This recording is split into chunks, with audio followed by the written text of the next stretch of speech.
Welcome. Today we are going to learn about the refraction of light. Have you ever looked at the bottom of a swimming pool and noticed those moving, shadowy patterns? Or seen a straw appear bent in a glass of water? These everyday effects are all caused by the refraction of light. You can see refraction all around you. The ripples at the bottom of a pool. A straw appearing bent in a drink. The sparkling of diamonds. Lenses in your eyes forming images.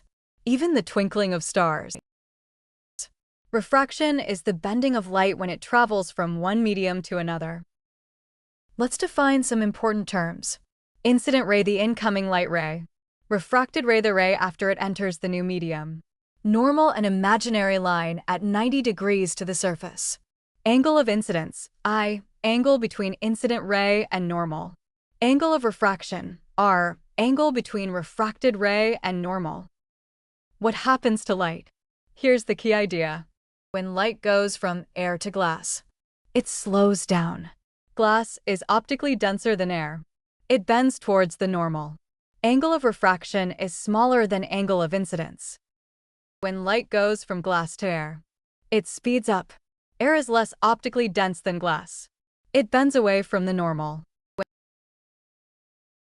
Special case. If light hits the surface at 90 degrees along the normal, it does not bend at all. It passes straight through. So why does light bend? Because light travels at different speeds in different materials. Fastest in vacuum. Slightly slower in air. Slower in water and glass.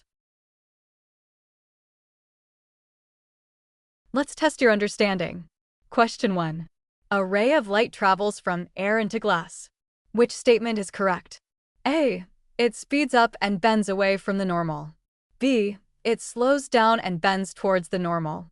C. It slows down and bends away from the normal. D. It does not change direction. Correct answer, B.